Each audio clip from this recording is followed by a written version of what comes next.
Well, here we go, Marissa. Our federal government is about to take a sharp turn to the right because the Trump revolution will officially take over Washington at noon. The president-elect will take over the White House without his cabinet in place. Senate Democrats say they'll allow 2 of his nominees to be confirmed on Trump's first day in office. And we had some very tense moments in the hearings today. Oh boy, we surely did. I want to start with Treasury Secretary nominee Steven Mnuchin getting just ripped on Capitol Hill.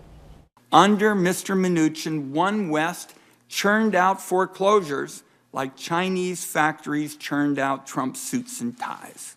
And with that, Democrat Ron Wyden ripped Steven Mnuchin and worked in a dig at Trump all in one breath. And it made Republican Senator Pat Roberts kind of cranky. I've got a Valium pill here that you might want to take before the second round. Freeze it right there. That could be one of the worst comebacks ever, since Valium is a controlled substance. Roberts could get in big trouble for just giving it out. Why would he say that? But that's not the point. If you could be brief, it would be helpful. I'm going to be very brief. With faith in Congress already near a record low, it triggered another one of those moments that embodies what a lot of people just hate about politics. I understand we're in charge of the Great Recession. Banks. Mr. Chairman, I hope that comment about Valium doesn't set the tone for 2017 in this committee. I just can't quite believe that he would say that to a distinguished senator from Oregon. I said that to the President of the United States at one. Perhaps you did. Yeah. But I would hope that doesn't set the tone for the session. Mr. Chairman, all right. I sit on. I have the time, please. Senator I have Carter, the time, the relationship we're building is so different from this. I have the time, This please. is just outrageous. You had a feeling things would get tense when Steven Mnuchin had his turn on the hot seat. Democrats had already called on people they claim he burned as a Wall Street banker. I am 84 years old. I relied on what I was told, and now they are trying to kick me out of our family home. Democrats frame Mnuchin as a banker who profited off the Great Recession and housing meltdown through a wave of foreclosures. While Mr. Mnuchin was CEO, the bank proved it could put more vulnerable people on the street faster than just about anybody else around. Mnuchin also forgot to disclose $100 million in assets and had to revise his disclosure forms. He knew he would be walking into a buzzsaw. I have been maligned as taking advantage of others' hardship in order to earn a buck. Well, he defended himself by saying he modified mortgages when he could and foreclosed on others because that's what he had to do when he took over a mess. And despite the global panic, I saw a way to save the bank. My group had nothing to do with the creation of the risky loans in the IndyMac loan portfolios. The responsibility landed on me to clean up the mess others made, but we inherited. We worked very hard to help homeowners remain in their homes through modifications wherever possible. So in going through that hearing, I would have to describe, at least, of course, part of this Marissa Mnuchin's hearing is really rather tense. How would you describe the Rick Perry hearing in contrast? Strange, to say the least. Yeah. Did you enjoy meeting me? I hope you were as much fun on that dais as you were on your couch. Well... May I rephrase that, sir? Please. Please. Please. Oh, my Lord. Oh, my Lord. So that is the first time an energy nominee met with a senator behind closed doors and bragged about how much energy they had on the couch. Okay. you knew that Perry's hearing would be a little bit different. That was pretty good, by the way, based on, we didn't get into that in rehearsal. His hearing would be different based on his oops moment from a few years ago. It's 3 agencies of government when I get there that are gone. Commerce, education, and the, what's the third one there? Let's see. Rick Perry melted down on national TV when he could not remember which agency he wanted to get rid of. It was the Department of Energy. Ironically, Perry now wants to lead the same department he forgot that he wanted to scrap. You can't name the third one? The third agency of government, Yeah. I would do away with the education, the commerce, and let's see, I can't. The third one I can't, sorry. Oops. And as Perry geared up for his confirmation hearing, the New York Times reported that Perry misunderstood what the Secretary of Energy is supposed to do, that he thought he would be a global ambassador for the American oil and gas industry that he had long championed in his home state of Texas. Then, after he got picked, Perry learned he would become the steward of a vast national security complex he knew almost nothing about, caring for our nuclear arsenal. Oops. In case you may have forgotten, you once called for the abolishment of this agency. Well, Perry responded first by saying he's changed his mind about abolishing the Department of Energy. And if confirmed, my desire is to lead this agency in a thoughtful manner, surrounding myself with the expertise on the core functions of the department. My past statements made over 5 years ago about abolishing the Department of Energy do not reflect my current thinking. And he also said he was wrong about that. In fact, after being briefed on so many of the vital functions of the Department of Energy, I regret recommending its elimination. And while he may not have direct experience managing nuclear weapons, he said he does have experience running a very large state and is up for the job. Being a governor, I have the executive experience necessary for leading an organization as large as the Department of Energy. And so tomorrow, here we go. The president-elect becomes President Trump. He'll take the oath of office using two Bibles, his own and the one used by Abraham Lincoln, I believe, in 1861. Yeah, and quickly thereafter, Mr. Trump is expected to dive right into his new job, but he may run into a speed bump early on. We're wrapping up this transition on schedule and under budget. Trump will return 20% of the tax money he was given for his transition, but he will enter the White House without most of his cabinet. His team blames Democrats for stalling, so now Trump's team is off to a slow start. As an underdog, the Trump camp focused on winning in November instead of planning for January.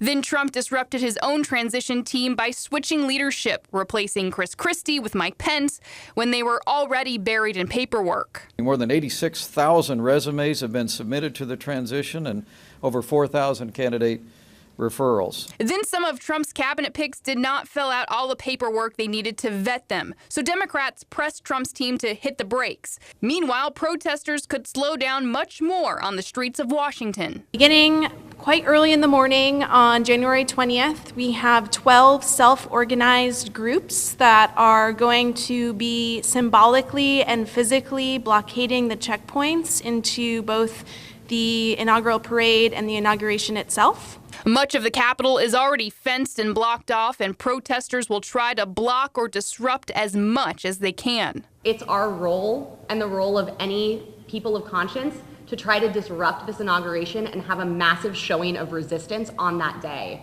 People have flocked to Washington from Tampa Bay and all across the nation, hoping to watch the inauguration in person. But tickets are scarce and many are out of luck. We'd love to see the inauguration close up, but we tried to get tickets and many people wanting them. So just see as much as we can, and the Smithsonian and all the monuments. There's so much history here. And the inauguration will be a turning point in history, and Trump supporters and critics both know it. 44 was the first African American, and 45 is the first businessman. No political experience, so this is going to be history in itself as well. Trump will enter the White House as the least popular incoming president in modern history. And more than 60 Democrats in Congress won't even show up for Trump's big day. But the vice president hopes they will listen to Trump's speech. We respect the opinions of every American and their right to express their opinions. I hope those folks will turn an attentive ear to the president-elect's words in that inaugural address and give us a chance. Mr. Trump is writing his own inauguration speech, and we have no idea what he will say. He has to make people take another look at him, all the people who are not just his political opponents or who didn't vote for him, but who are genuinely frightened. Well, coming up, some Americans, of course, are worried for the future once the new administration takes office, but some of them may be in for a surprise. We'll show you how Mr. Trump does not want to flip the table on gay rights and some other issues after the break.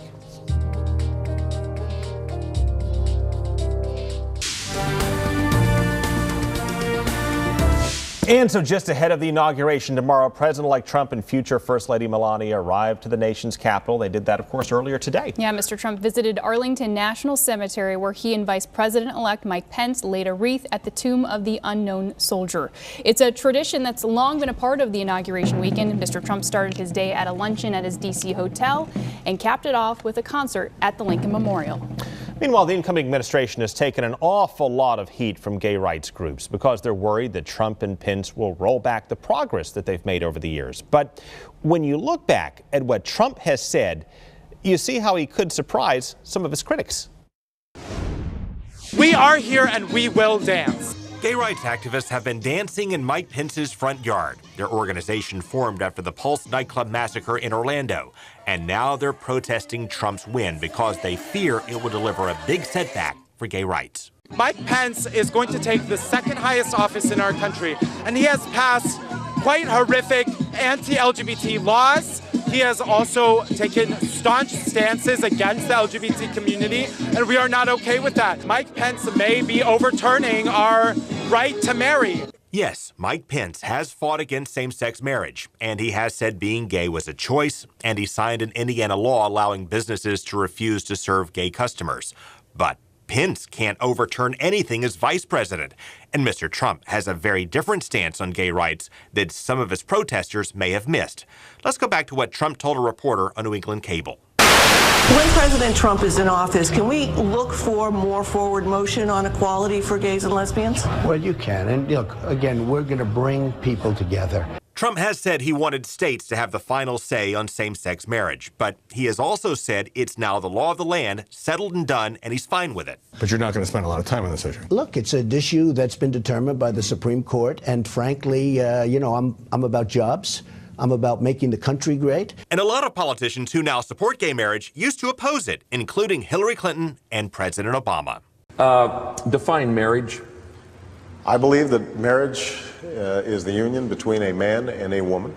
I believe that marriage is not just a bond, but a sacred bond between a man and a woman.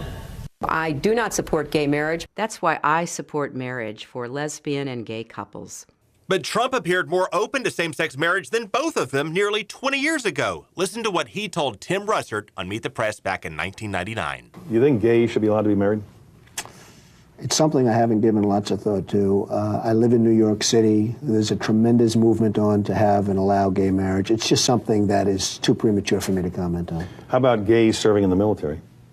It would not disturb me. So while these demonstrators dance in Mike Pence's front yard, they might be surprised by how his boss, our 45th president, responds to issues of gay rights. Again, these activists formed their group in response to the Pulse nightclub massacre. And Trump may like to remind them of what he said the day he accepted the Republican nomination. As your president, I will do everything in my power to protect our LGBTQ citizens from the violence and oppression of a hateful foreign ideology. Believe me. And I have to say, as a Republican, it is so nice to hear you cheering for what I just said. Thank you. Well, the White House grounds and garden crews spent today cleaning the White House for Mr. Trump. Dozens of workers raked and picked up leaves and spruced up the lawn. They'll do much more tomorrow when Trump is sworn in. The staff will switch out their belongings, packing up the Obamas and then moving in the Trumps. They will have about 5 hours to pull it all off. And please watch our special coverage of the inauguration right here on Fox 13 and online as well. Linda Hurtado will join me for our webcast. That's Friday from 11 a.m. to 1 p.m. And for much more on Trump's cabinet picks in his first 100 days, check out our YouTube channel. Just search for Craig Patrick's Money, Power, and Politics. Make sure to click on the red subscribe button right there at the top of the page. And coming up, the incoming White House press secretary calls out Democrats for stalling during confirmation hearings, why he says they aren't doing their part to ensure a continuity of government after the break.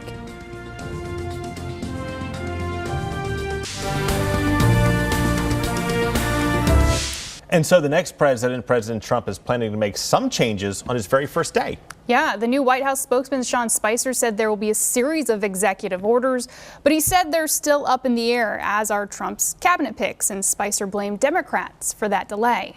I think what's a shame right now is to see some of those individuals who we would call consensus candidates, people who they didn't even find a problem with, people like Secretary Elaine Chao, Ben Carson, Nikki Haley, suddenly not be part of Senator Schumer's list that he will work with us to get done on day one. It's disappointing. These were people that are highly qualified, that were considered quote-unquote consensus candidates prior to a few weeks ago. And I think that it really speaks volumes that the Democratic leadership is not working with us to ensure a continuity of government. Now, with all the pomp and circumstance, the celebrations on Friday, then through the weekend, President-elect Trump has said his first official workday will be on Monday. But again, Spicer has said we're going to see some work from the president tomorrow. We'll just have to wait and see specifically what those orders, executive actions will be. We do know that one of his top priorities is nominating a Supreme Court justice. Justice Scalia died almost a year ago, and Senate Republicans would not consider President Obama's pick. Trump has already put together a list of conservative judges that he'd like to see on the court, and today Supreme Court expert Jeffrey Rosen spoke in Tallahassee about what to expect. Nominations have gotten progressively more partisan with every administration. Democrats and Republicans have done it. The big question this time is whether Democrats will filibuster the nominee and whether the Republicans will blow up the filibuster for Supreme Court nominations. Now, coming up here in Tampa Bay and all across the nation, you have chefs and bakers creating all kinds of different masterpieces to honor the 45th President of the United States. We'll show you what they're cooking up specifically and how they match up after the break.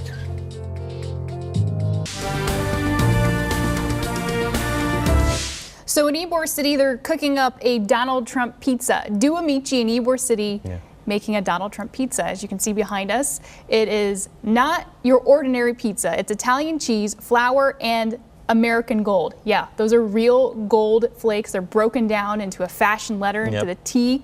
As for the sauce, would you believe it? It is Russian caviar. Yeah, I saw Crystal sample that when she met him last night, but not to be outdone. This is just one business in Tampa's venture. There are others as well. We want to show you a Pennsylvania bakery, what it's cooked up as well. This is the Make America Great Again hat cake. See, it's a hat and a cake all in one. It has taken a life on its own in social media as well. Bakery says it's not political. It's just trying to find some way to connect with our new president. And of course, he took off on hats that the Clinton campaign just didn't get, but it certainly drove his brand and helped him get elected. And Marissa, you see how it's coming together as we speak?